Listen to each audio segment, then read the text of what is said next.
regardez bien cette scène. Vous allez être choqués. Une dame bien habillée pousse violemment une petite fille qui vend de l'eau, en plein dans une inondation.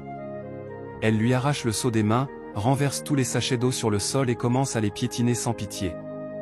Mais ce qu'elle ne sait pas, c'est qu'un riche homme d'affaires, garé non loin avec son véhicule, observe toute la scène depuis sa voiture. La petite fille est assise, trempée, dans l'eau sale, en train de pleurer. Et la dame, arrogante, lui lance: « La prochaine fois que tu oses m'appeler encore, tu vas voir ce que je vais te faire. » Puis elle part sans se retourner.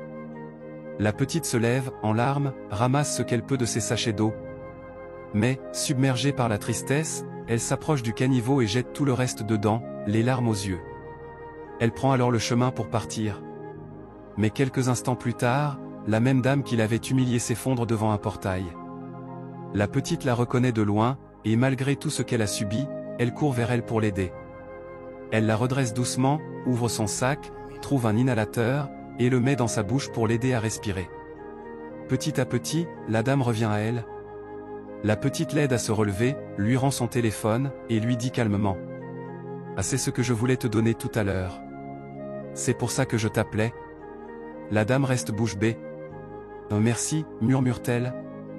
Mais alors qu'on pensait qu'elle avait compris, elle se retourne et dit froidement à la petite: « Ah, donc tu m'as touché ? » « Ah oui madame, » répond la petite fille. La dame recule et dit, furieuse: « Ah mais tu sais qui je suis ? Comment oses-tu me toucher ?» Puis elle part, hautaine, sans même un merci. La petite fille reste là, silencieuse, triste, sans dire un mot. Mais le riche homme qui avait tout observé s'approche alors. Il l'appelle doucement. Elle prend son seau vide et s'avance vers lui. « Bonjour monsieur, » dit-elle. « Ah bonjour ma fille, » répond-il en sortant de sa voiture. « J'ai tout vu. Où est l'eau que tu vends ? Il n'y en a plus. » Le riche ouvre sa portière, sort une grosse liasse de billets et la lui tend. « Ah tiens. Ce que tu as fait aujourd'hui mérite beaucoup plus que des remerciements. » La petite fille, choquée. « Ah merci beaucoup monsieur, merci infiniment. » Elle s'incline et continue son chemin, les larmes aux yeux, mais cette fois, de gratitude. La suite va vous surprendre. La scène se déplace dans la maison du riche homme, où il vit avec sa famille. La dame, celle qui avait humilié la petite fille, est là, riant dans les bras de son mari, qui lui caresse tendrement les cheveux. Mais quelques minutes plus tard, le riche descend les escaliers, au téléphone. Il s'assied, salue poliment, puis se tourne vers le couple. « Ah monsieur, je vous avais promis 2 millions pour votre projet. Vous les aurez ? » « Ah merci beaucoup, » répond l'homme. « Mais ma femme aussi a un projet, elle aimerait vous en parler. » Le riche le regarde. « Votre femme n'est-elle pas asthmatique ? » « Non, elle ne l'est pas, » dit le mari. « Pas du tout, » ajoute-t-elle. Le riche la fixe. « Alors pourquoi y a-t-il un inhalateur dans votre sac ? Montrez-le-moi. » Le mari, surpris, saisit le sac malgré la réticence de sa femme, et y trouve effectivement un inhalateur.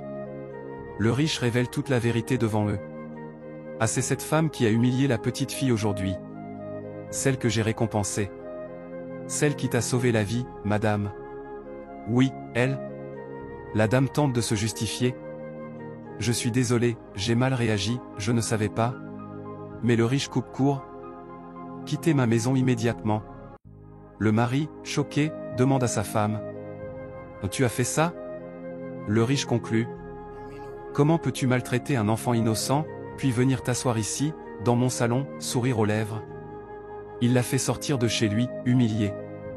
Et toi, si tu étais à la place du riche, qu'aurais-tu fait ? Abonne-toi et partage cette vidéo pour ne pas manquer les prochaines histoires vraies et leçons de vie.